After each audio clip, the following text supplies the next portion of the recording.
Alright, graphing functions using intercepts. In our last lesson we talked about the point-slope form. Alright, right? Or we talked about the slope-intercept form, I'm sorry. Talked about the slope-intercept form.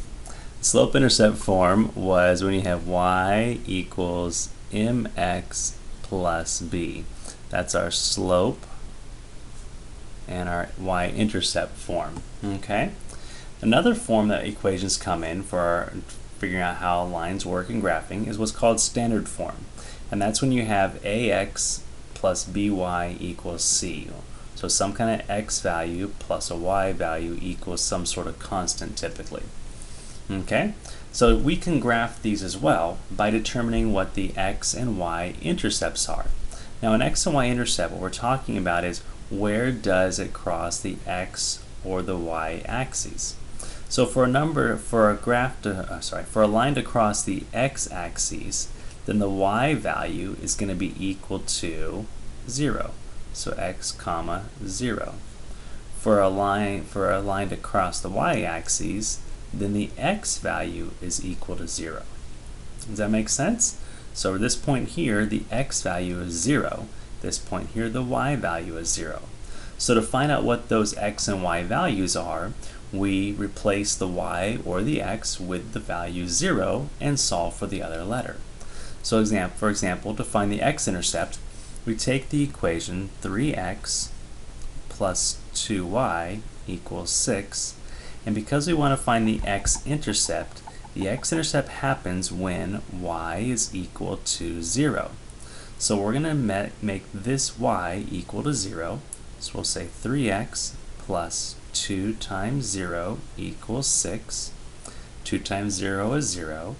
So 3x equals 6. Divide both sides by 3. And x equals 2. So when x equals 2, y equals 0. And now we have our x-intercept. To find the y-intercept, we do the same thing, except now we let x equal 0.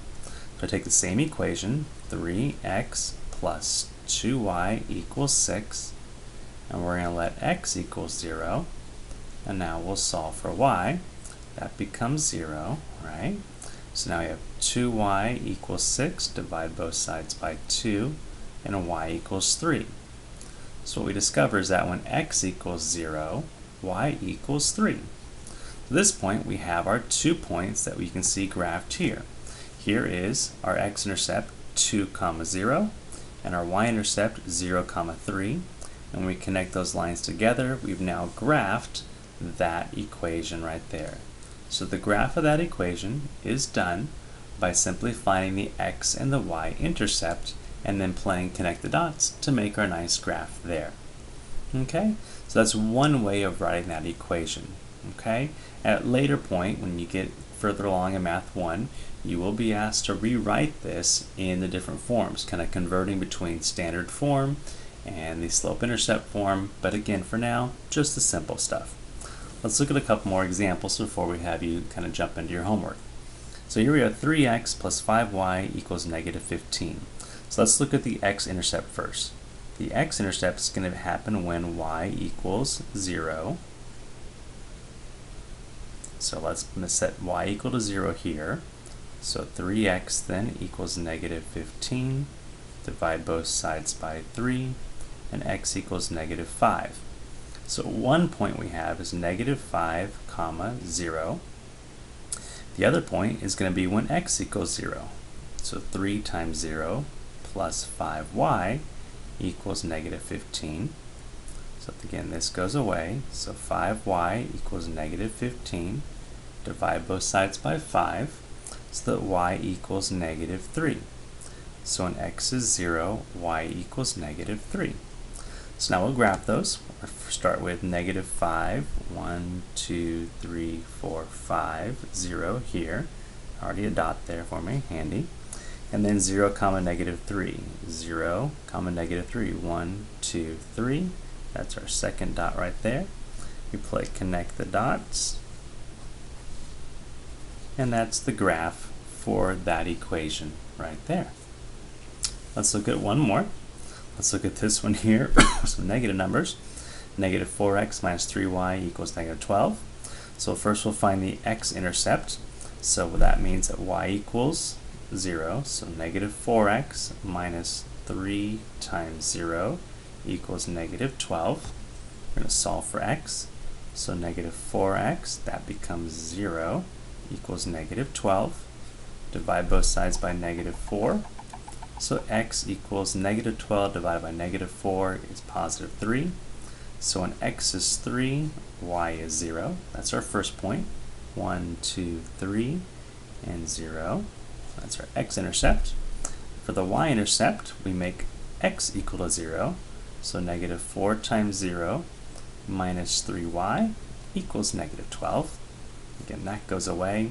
So I have negative 3y equals negative 12. Divide both sides by negative 3 by negative 3. So y equals negative 3 divided by negative 12 divided by negative 3 is a positive 4. So when x is 0, y is 4. So x is 0, y is 1, 2, 3, 4. So here's my other point right there. And now we will connect those lines like so. And now we've graphed those there. So that's what we're doing today. We're using the equation to determine the x and the y-intercepts to give us 2 points, which we could then put on the coordinate plane and graph, and then have our equation graph just like so. All right, that's it. I'm gonna let you work on your homework there. Give it a try, and we'll come back and check it together in just a moment.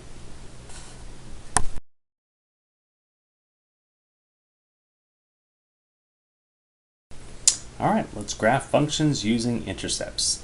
All right, so first thing we'll do, let's start on this number 1, looking at our x-intercepts here. For the x-intercept, we set y equal to 0. So we'll have 3x minus 5 times 0 equals 15. So again, that goes away. So 3x equals 15. We're going to divide both sides by 3. And so x equals 15 divided by 15 divided by 3 is 5. So we're going to have a point of 5, 0. That's our first one here. So 1, 2, 3, 4, 5. So that's our first point. That's our y-intercept. Or x, yeah, right, when y equals 0. There we go. X, oops, sorry, did that backwards. X equals 5, yeah, when y equals 0. No, sorry. 5, 1, oh, this is going to be kind of goofy little graph there, isn't it? Oh well. 1, 2, 3, 4, 5, so we'd be actually about here. That's 5, 0, sorry. And so for our y-intercept, we're going to say that the x is equal to 0 minus 5y equals 15. So that goes away. We'll divide both sides by negative 5. So y equals negative 3. So when x is 0, y is negative 3. So 1, 2, 3 is here. And so the graph I would have for this one looks like that. All right. Not sure why that graph was a little bit skewy there, but who knows. Number 2. Let's look at the next one. So let's find our x-intercept first of all. So x-intercept, we find that by setting y equal to 0. So that part becomes 0. So I'm going to have negative 1/2 x plus 3 times 0 equals negative 3. Again, that goes away. So now to get the x by itself, I'm going to multiply by the reciprocal, negative 2 over 1 times negative 2 over 1. So this reduces down to 1. So that x equals negative 3 times negative 2 is a positive 6 over 1. So we're going to have 6, 0 as our first point. And you can see they're counting by 2's here. So 2, 4, 6. Sure, we'll make that as 6, 0. And for our y-intercept, we'll do negative 1/2 times 0 plus 3y equals negative 3. So that goes away. Divide both sides by 3. And y equals negative 1. So 0, negative 1 is our other point. 0, negative 1, right about there. And so we connect those dots like so. And we have a graph that looks something like that. Number 3. We'll do the x-intercept first. So we have 4x minus 6 times 0 equals 12. Again, that goes away. 4x equals 12, so divide both sides by 4, and x is equal to 3. So you have 3 comma 0 for 1 point. So 1, 2, 3 comma 0. And for our y-intercept, we're going to have 4 times 0 minus 6y equals 12.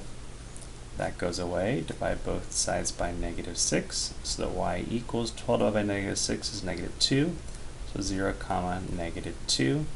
0 comma negative 2 is our other point. And we graph it like so. Number 4. We'll do the x-intercept first. So we have 7 times x plus 3 times 0 equals negative 21. 3 times 0 is nothing. Divide both sides by 7. So that x equals negative 21 divided by 7 is negative 3. So we're going to say negative 3 comma 0 for 1 point. So negative 3, well, that's going, we're counting by 2's again, I guess. So negative 3 comma 0 is right here. And for the next one, for our y, we're going to have 7 times 0 plus 3y equals negative 21. That goes away. Divide both sides by 3. And y equals negative 7. So I have 0 comma negative 7. So 0 comma negative 7, 2, 4, 6, and there's 7 there. And so this graph is going to look something like that. Number 5, dealing with some fractions. So x, first of all, we'll have 2/3 x minus 1/3 y equals 2. The y is times 0, so that goes away. Multiply by the reciprocal times 3 over 2. So that we have x equals 6 over 2, which is the same as 3. So our first value is 3 comma 0. So there's 2 and there's 3 right there. And then for the y-intercept, we're going to say 2/3 times 0 equal minus 1/3 y equals 2. Multiply by the reciprocal, so times a negative 3 over 1 times a negative 3 over 1. So that reduces down to simply y equals 2 times negative 3 is negative 6. So I have 0 comma negative 6 for our next one. So 2, 4, 6 right there. And we'll connect the dots like so. And then this one here, x-intercept, we have negative x plus 0 for y equals negative 2. That goes away. I don't want a negative value there, so I'll multiply everything by negative 1. So that x equals negative 2 times negative 1 is a positive 2. So 2 comma 0 for 1. So 2 comma 0 for 1 point. And for the y-intercept, we're going to have that equal to 0 plus y equals negative 2. So it's simply negative 2, 0 comma negative 2. So 1, 2 right there. And that becomes our graph right there.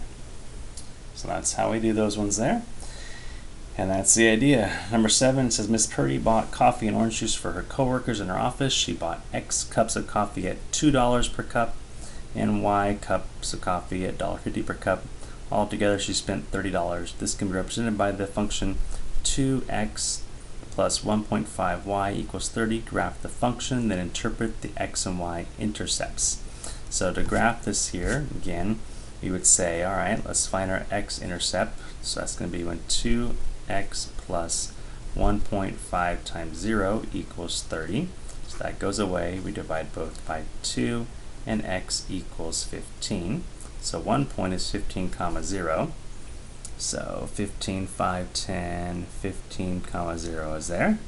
And then for the y-intercept, we would say 2 times 0 plus 1.5y equals 30. And that goes away. We divide both sides by 1.5. So 30 divided by, oops, clear that there, 30 divided by 1.5 is equal to 20. So y equals 20.